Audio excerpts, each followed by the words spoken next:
सिर्फ और सिर्फ मजदूरों का गलती है। मजदूर जिस दिन चाह लगा कि मैं भी सम्मान से जीऊँगा, मैं भी आज़ाद भारत का हूँ, डेमोक्रेसी देश है, मैंने कोई एहसान हमारे ऊपर गवर्नमेंट नहीं कर रहा है, मेरा हक के जीना पैसे दे के मैं जाता हूँ। नमस्कार दोस्तों, मैं आज जो भी बात करूँगा सारे बात एकदम तथ्यात्मक और फैक्ट के साथ करूँगा, क्योंकि मैं अपने एक्सपीरियंस के बेस पे बात करूँगा। मैं कोई न्यूज़ आर्टिकल कोई वगैरह वगैरह चीज़ नहीं यूज किया है। मेरा नाम मनोज कुमार, मैं दरभंगा जिला बिहार का रहने वाला हूँ। मैं बात करूँगा इंडियन रेलवे के बारे में, जो कि बिहार से लोग ज़्यादातर दक्षिण भारत में लोग जॉब के लिए, नौकरी के लिए आते हैं, मजदूरी करने के लिए आते हैं। गरीब किसान मजदूर, इनकी इतना बेबस हालत है और इतना दंडनीय हालत में ट्रेन में ठूस ठूस के बिहार से लोग बाहर जाते हैं। बाहर यानी कि दक्षिण भारत में इतना भीड़ क्यों है? इसके जिम्मेदार कौन है?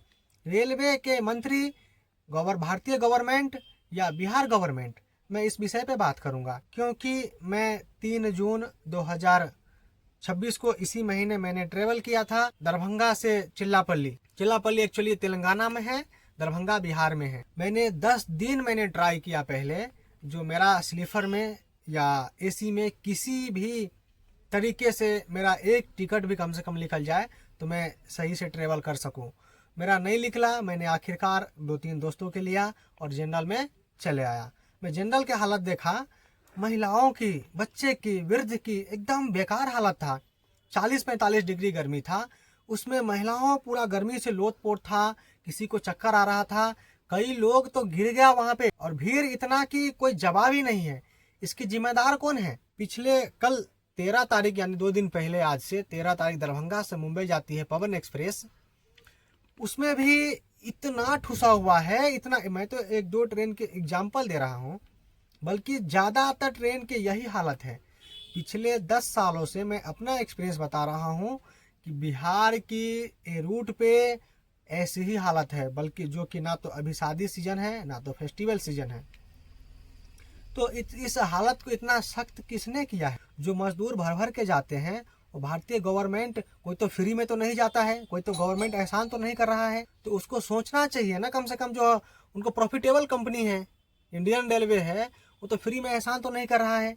अगर नया ट्रैक बिछाया होता, नए रेल की परिचालन किया होता और रेल के डब्बे जोड़ा होता तो ऐसी हालत तो नहीं होती। दूसरा मैं बताता हूँ, एक स्लीपर डब्बे में, जनरल डब्बे में और एसी डब्बे में, एक एसी डब्बे में 72 सीट होती है और 72 2000 एवरेज पकड़ते हैं तो 144 यानी 1,44,000 रुपया बनता है।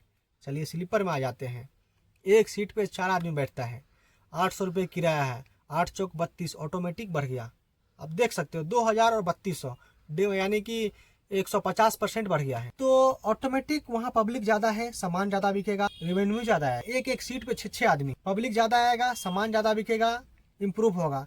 पर गवर्नमेंट ये पैसे की क्या करती है? रेलवे में इन्वेस्ट तो करना चाहिए ना। लेकिन जो ये मजदूर, ध्यान रखना, सिर्फ और सिर्फ मजदूरों की गलती, सिर्फ और सिर्फ मजदूरों का गलती है। मजदूर जिस दिन चाह लगा कि मैं भी सम्मान से जीऊँगा, मैं भी आज़ाद भारत का हूँ, डेमोक्रेसी देश है, मैंने कोई एहसान हमारे ऊपर गवर्नमेंट नहीं कर रहा है, मेरा हक के जीना पैसे दे के मैं जाता हूँ, हमें फैसिलिटी चाहिए। बिहार में 40 MP है, लेकिन कोई भी इस मुद्दे पर नहीं आवाज़ उठाएगा। बिहार में ज़्यादातर लोग गरीब हैं, बल्कि बिहार गरीब नहीं है, बिहार के लोग गरीब हैं। नीचे हमें बुला रहे हैं, जाना है। धन्यवाद।